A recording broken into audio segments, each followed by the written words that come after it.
Can my boss fire me at any time in Ontario? How's it going, guys? Andre Isa here, your friendly neighborhood employment lawyer, and today we're going to be talking about whether or not your boss can fire you at any point in time during your employment relationship. Now, this question has been making the rounds lately in the employment law community due to a recent case by the name of default for short.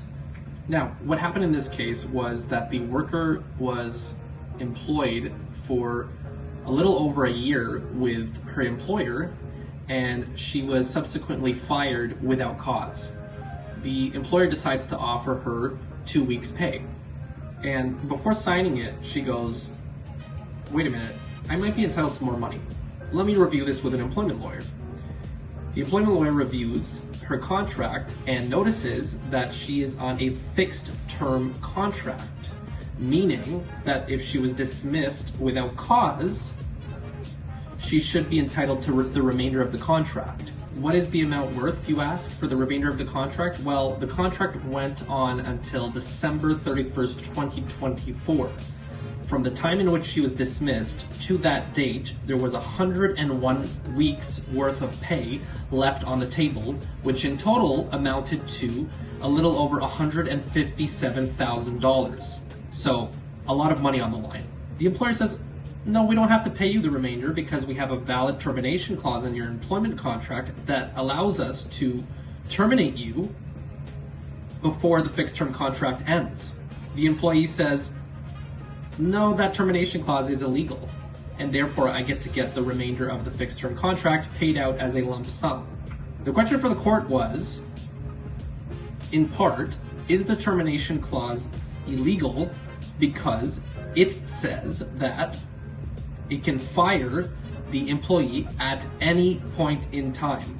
And the court said that no, you cannot fire an employee at any time. And the reason for that is because there are certain times in which, according to the Employment Standards Act Section 53, where your boss cannot fire you. For example, if you're on maternity leave or any other of the statutory protected leaves. This decision has been subsequently followed in the recent case of Baker and Van Dolder's Home Team Inc. So, you might be wondering, what's the moral of the story here? Well, until the law changes, and it often does in employment law, at the time of making this video, an employer cannot fire you at any point in time during your employment relationship. And the implication of that is that if your termination clause has language in it suggesting that they can fire you at any time, that termination clause may be illegal. And because it's illegal, you may be entitled to your common law entitlements rather than your statutory minimum entitlements, which can often be a lot more.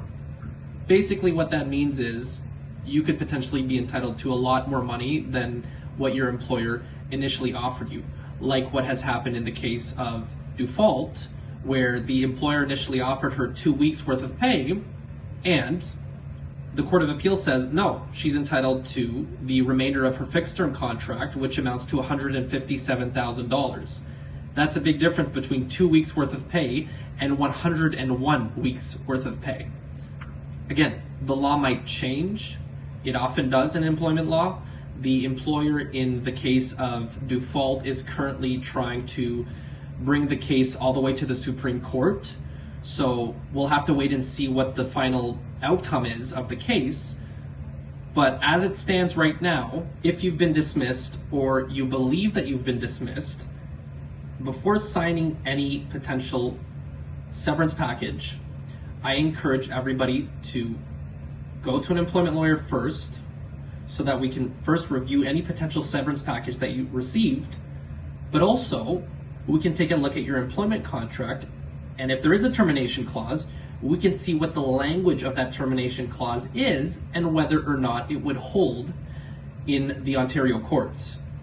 Remember, if it doesn't hold, you may be entitled to a lot more money under common law, or, as is the case currently in the default case, the remainder of your fixed term contract as opposed to your bare minimum termination pay and severance that may have been offered to you from your employer. So instead of potentially leaving a lot of money on the table, take your employment law issues, your dismissal claims, to an employment lawyer so we can review the facts of your case and let you know whether or not you've been wrongfully dismissed, and if so, how much money we believe that you're actually legally entitled to. This has been Andre Issa, your friendly neighborhood employment lawyer. Until next time, guys.